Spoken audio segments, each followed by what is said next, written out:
would happen if a cat and a porcupine had a love child in space?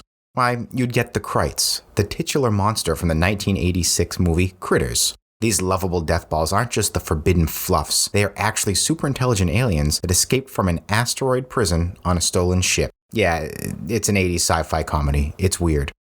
In all the right ways. As mentioned earlier, the movie starts with an amazing jailbreak. There's puppets and lasers. Shit. I even spelled lasers L-A-Z-E-R-S to make it a little more 80s in the script.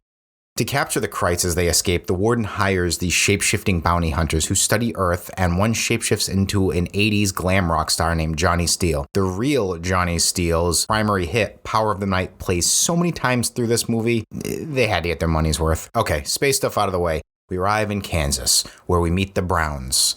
It's so generic, I love it. Sitcom montage. The family has some notable folks playing them, such as Billy Green Bush and Dee Wallace, a well-known 80s scream queen from E.T., which isn't technically a horror movie, The Hills Have Eyes, Cujo's, and a bunch of other great stuff. She's got a great filmography. Also, Brad, the son, he has fireworks. Should probably mention that, the whole setup and payoff thing, movie stuff. That night, Brad witnesses the Critters ship crash and mistakes it for an asteroid. So him and his father go to investigate, finding that there's something eating a cow. The other Critters have a little snack on a few local cops before converging on the farm. The Critters cut the power to the house. See? They is smart. And while checking on the breaker, Jay is attacked and badly hurt. It wouldn't be an 80s movie without a sex scene. Off to the barn we go. April, getting ready to smash with her boyfriend Steve, played by Billy Zane of all people, are interrupted as Steve is violently killed. Blue balls and all. I really feel bad for him, honestly. Brad comes to the rescue using his slingshot to shoot firecrackers at the critter, which then consumes it and subsequently stops being alive. It's such a great death. It's so passive and un-80s. It just falls over. We get a few more great kills, notably the two critters on the porch having dialogue. It's wonderful, and I always laugh. The critters sabotage the Browns' car, so they ain't going anywhere, but Brad volunteers to escape and take his bike to town and get help. Cut to the town. The bounty hunters have been searching for the critters, and in the process, just blowing shit up literally everywhere. The second bounty hunter, who failed to find a face before landing, has cycled through a few faces, and the special effects when they cycle through their faces are absolutely outstanding. Just super cool. Little play in reverse type thing. Eventually, Brad meets up with the bounty hunters, and they return to the Browns. The bounty hunters commence the unadulterated slaughter of the critters, but not before their leader kidnaps April for a snack on his ship. Brad and Charlie give chase, rescuing April and throwing a Molotov cocktail into the ship, causing it to explode, but not before the lead critter blows up their house just for the hell of it. Lucky for them, the bounty hunters have an MCU time stone button thing, and the house is rebuilt in stunning reverse footage fashion. The movie ends with the reveal that the critters lay some eggs. Yeah. Okay, round two. The monster. Okay, we know they're aliens. They're from space.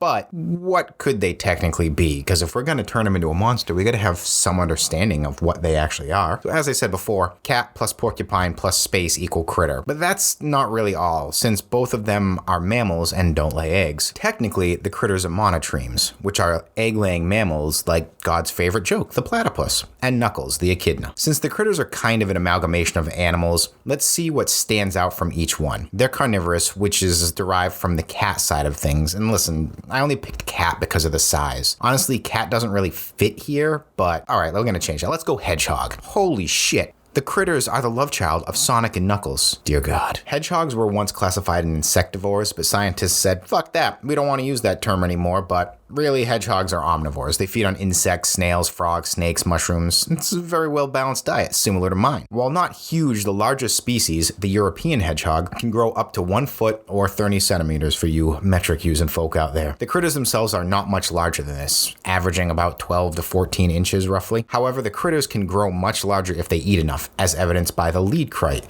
topping out at around 4 feet. The majority of their body is made up of a giant mouth filled with roughly 3 rows of dagger-like teeth. They also have the traditional forward-facing eyes found in most predators. So why are porcupines in the mix, you ask? Well, you see, krites can fire off quills that they have on their heads. The hedgehog cannot detach its spines, but a porcupine can. Now, porcupines can't fire quills, but being able to remove them and regrow them is essentially part of both the porcupine and the krite. The spines hold one more secret, an anesthetic. This helps them disable their prey, keeping them out of harm's way when they go in for the kill. So where does this come from? Hedgehogs and porcupines lack a toxin in their quills and spines. Well, you know, our old boy the platypus has that covered. Platypus, specifically the males, have a spur on their ankle that delivers a venom composed of defensin-like proteins. These DLPs are produced by the immune system as a defense against bacteria and virus, but the platypus in turn also turns it into a venom.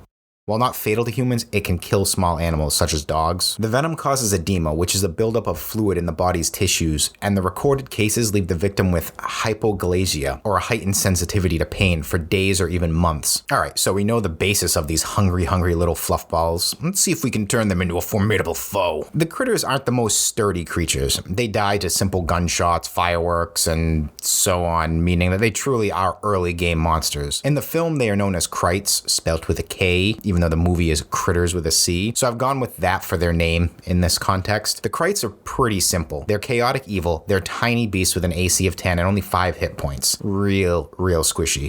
Their movement speed is only 10 due to their size, but they have a special skill that allows them to roll into a ball and cover 40 feet while still being able to attack. 10 strength, 13 dex, 10 con, 13 intellect, 10 wisdom, 7 charisma. They're not charismatic. Honestly, this may be a little generous for what they are, but while they're squishy, they have a potential to be dangerous. They have a basic bite attack, but that needs to be right up on the PC to even hit them. And that's okay though, because even though they're squishy, they come with a barb attack, which hits up to 40 feet, that also paralyzes their prey for 1 turn. See? That's how they get you. We can't just leave it there, because there's a big boss monster in the film, and this guy is a slight upgrade. The Krite Feaster is now a chaotic evil medium beast. It maintains the same AC, but its HP is increased to 27 and its base movement to 25. Its roll speed maintains 40 though, because it's a larger creature, takes more force to move. It's a heavy mess. What are you gonna do, guy, you know? 15 strength, 10 dex. Due to the size increase, it's a little less dexterous. 13 con, 13 intellect, 10 wisdom, 7 charisma as well. The Feaster has the same bite and barb attack with a few minor changes. The bite can now hit from 4 feet, and the barb attack now paralyzes for 2 turns. The Feaster now also gets a cleaving claw attack as well. Its special action is Consume! While the Feaster is near a corpse, it can consume to regenerate 1d4 HP. That doesn't sound like much, but in early game it will make a difference. It also becomes more threatening when you think of how to use the krites. Being soft, squishy, forbidden fluff balls, they can function like kobolds and use swarm tactics, if you will. Add a Feaster to the mix, and every krite you slay becomes a health pot for the big Feaster. It's not bad. Critters is a great campy 80s movie. The cast is great, and some well-known people got their start in the franchise, like Leonardo DiCaprio in Critters 4. It's ridiculous, it's fun, and you could feel the joy the crew really had making it. While it spawned many sequels into the 90s, and even found itself gaining a TV series in March of 2019, followed by a 5th sequel in July 2019, nothing beats the wonders of the 1986 classic. Have you seen Critters? Did you like Critters? Do you like the concept of the krites? And how would you use them in a combat scenario in D&D? Maybe something interesting like, I don't know, they're attacking a house and eating people and you have to go save them. Make sure you get the eggs though. If you like this content, let me know in the comments and give me a like. And hey, maybe subscribe. Until next time.